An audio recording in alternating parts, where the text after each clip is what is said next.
Hello viewers, MyV3 ads latest news பற்றி சொல்லத்தான் இந்த வீடியோ. இது ஸ்கேமா இல்லையா அதை பற்றி இப்போ பேசி ஒரு பிரயோஜனம் இல்லை. நிறைய யூடியூபர்ஸ் இதை பற்றி பேசி முடிச்சுட்டாங்க. புரியறவங்களா இருந்தால் இந்நேரம் புரிஞ்சிருக்கும். ஓகே, இந்த நாட்டோட பிரதமரை விட முக்கியமான ஒரு ஆள் நேற்று சாயங்காலம் அரெஸ்ட் பண்ணப்பட்டிருக்காரு.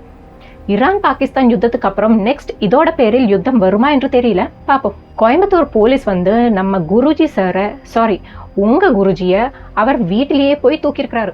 உண்மையா பொய்யா என்ன தெரியல.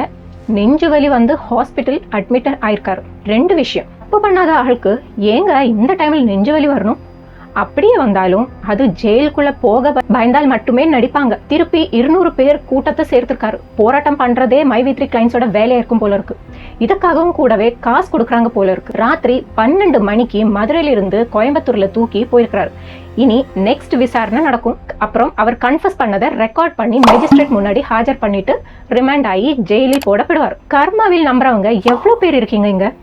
எல்லாம் கொஞ்சம் கொஞ்சமாக வெளியே வரும். இப்போ MyV3 கிளைண்ட்ஸ்க்கு ஒரு சந்தோஷமான வார்த்தை என்னன்னா, குருஜியை அரெஸ்ட் பண்ணது MyV3க்காக இல்லை, அதுல நிம்மதி அடைஞ்சுக்கலாம். 25 வருஷமாக மக்கள் பணத்தை ஏமாத்தி ஃப்ராட் பண்ணுறதுக்காகத்தான் இந்த ஆளை அரெஸ்ட் பண்ணது. எனக்கு ஒரு டவுட், 25 வருஷமாக ஃப்ராட் பண்ண ஒரு ஆளு திடீர்னு MyV3 ஆட்ஸ் ஆப் ஆரம்பிச்சு மக்களை சேவை செய்ய வந்திருக்காரா? நம்ப முடியலையே சாமி. ஓகே, அவர் மேல என்ன கேஸ் பதிவு பண்ணிருக்காங்கன்னு பார்க்கலாம். 465 IPC, 468 IPC, 471 IPC, 420 IPC. 465 IPC எதுக்கு போட்டிருக்காங்கன்னா, யாராவது ஃபார்ஜரி பண்ணா அவருக்கு 2 வருஷம் சிறை தண்டனையோ அல்லது ஃபைன் கட்டணும். இல்லைன்னா ரெண்டும் இருக்கும். ஃபைன் எல்லாம் ஈஸியாக கட்டிடுவாரு, அதான் 17,000 கோடி இருக்கே. Next 468 IPC. இது forgery for the purpose of cheating. Documents அல்லது எலக்ட்ரானிக் ரெக்கார்ட்ஸை போலியாக கிரியேட் பண்ணி பயன்படுத்தினால் அவருக்கும் 7 ஆண்டுகள் வரை சிறை தண்டனை மற்றும் ஃபைனும் கொடுக்க வேண்டும். Next 471 IPC. அதுவும் 468 IPC மாதிரி தான். தெரிஞ்சே போலியான டாக்குமெண்ட்ஸ் அல்லது சர்டிஃபிகேட்ஸ் கிரியேட் பண்ணினா அதுக்கு அவர் 7 ஆண்டுகள் தண்டனை அனுபவிக்கப்படணும். Next 420 IPC. இந்த நம்பர் கரெக்டா இருக்கு. IPC செக்ஷன் 420னா cheating and dishonestly inducing delivery of property. யாரையும் ஏமாற்றி அதன் மூலம் நேர்மையற்ற முறையில் ஒரு நபரை விலமதித்த சைன்டு மற்றும் சீல்டான ப்ராப்பர்ட்டி டெலிவர் பண்ணவோ அல்லது மாற்றவோ அழிக்கவோ தூண்டினால் அதுக்கும் 7 வருஷம் சிறை தண்டனை வித் ஃபைன் கட்டணும். இப்படி பார்த்தால் அவர் கையில் உள்ள உங்க காசு ஃபைன் அடைச்சே தீரும் போல இருக்கு. இருக்கிற கொஞ்சம் வருஷம் ஜெயிலிலேயே போகும் போல. இந்த ஆளுக்கு ஓட்டு வர பண்ணி ஜெயிக்க வைக்கணும். ஹாஸ்பிட்டலில் அட்மிட் பண்ணப்போ வெளியில என்னமா அழுக, டேங்கப்பா. சொந்த குடும்பத்துல யாருக்காவது ஏதாவது ஆனா கூட இப்படி அழுவாங்களா என்று சந்தேகம்தான்.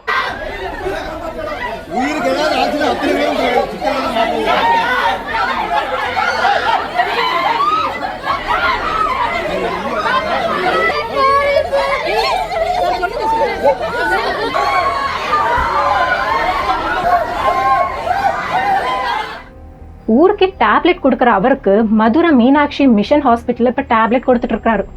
அரெஸ்ட் ஆன உடனே வாய்ஸ் மெசேஜ் அனுப்புறது. அப்பவே மக்கள் சாப்பிட்டு கொண்டிருந்தாலுமே உடனே எழுந்து கை கழுவி ஓடுறது தான். என்ன கூவல் ஹாஸ்பிட்டல் வெளியே. அந்த ஆள் அனுப்பின வாட்ஸ்அப் மெசேஜும் எல்லாம் இப்ப போலீஸ் கையில வந்திருக்கு. அந்த ஆள் நேச்சுரோபதியில டாக்டரேட் எடுத்திருக்கிறாரு என்று போலீஸ் சர்டிபிகேட் பண்ணி திரியிறாரு. அதுக்காகவும் தான் அரெஸ்ட் பண்ணது கூட.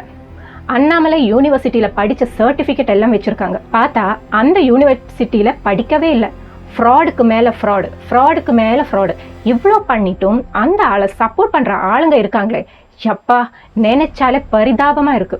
எங்க போச்சு அன்பார்த்த சேனல்? நேச்சுரோபதியில் போலி டாக்டர் பட்டம் பெற்று மோசடி செய்ததாக V3 ஆன்லைன் டிவி நிறுவனத்தின் மேலாளரை மத்திய குற்றப்பிரிவு போலீசார் கைது செய்திருப்பது கோவையில் பெரும் பரபரப்பை ஏற்படுத்தியுள்ளது.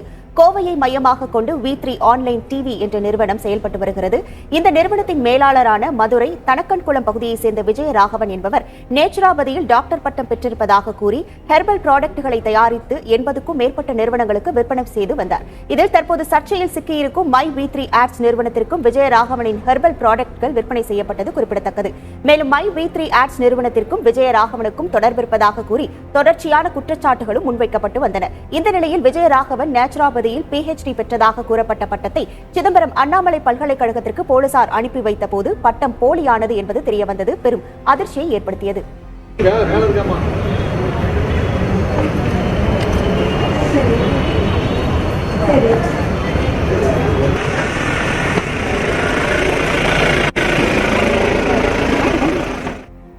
இந்த நிலையில் விஜயராகவன் மீது 5 பிரிவுகளின் கீழ் வழக்கு பதிவு செய்த போலீசார் அவரை கைது செய்ய முயன்றபோது திடீரென நெஞ்சு வலிப்பதாக கூறி மதுரை மாட்டுத்தாவணியில் உள்ள பிரபல தனியார் மருத்துவமனையில் விஜயராகவன் அனுமதிக்கப்பட்டது பரபரப்பை ஏற்படுத்தியது.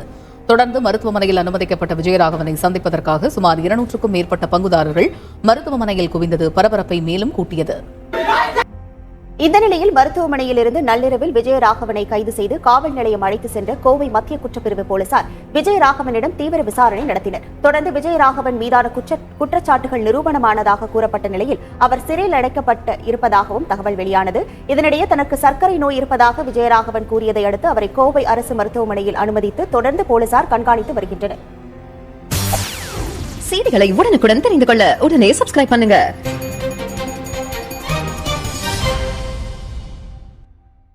நல்ல பேரை வாழ வைங்க. இந்த மாதிரியான ஆளுங்களை என்ன பண்ணணும்னு கோர்ட் முடிவு பண்ணும். அவர் வாட்ஸ்அப் அனுப்புறத வன்முறை தூண்டிவிட்டு போலீஸோட வேலையை தடை செய்யத்தான். அதுக்கும் வேற ஐபிசி போட்டு உள்ளதான் தள்ளுவாங்க. 2024 வந்துட்டோம். ஆனாலும் சில மக்கள் இப்பவும் 10ஆம் நூற்றாண்டிலேயே இருக்காங்க. இப்போ எதுக்கு இவர் அரெஸ்ட் பண்ணியிருக்காங்கன்னா, மைவி3 ஆன்லைன் டிவி பேரில் மக்களிடம் இருந்து பணம் மோசடி பண்ணதுக்காக இவர் மேல கம்ப்ளைண்ட் போடப்பட்டுச்சு. அதுக்காகத்தான். எப்படியோ போங்க, நாய் வால் கூட நிமித்தலாம். ஆனால் மைவி3 கிளைண்ட்ஸை மாற்றவே முடியாது. லாஸ்டாக ஒன்று சொல்லிக்கிறேன், பல நாள் திருடன் ஒரு நாள் பிடியில். இன்னொரு வீடியோவில் சந்திக்கலாம். நன்றி, வணக்கம்.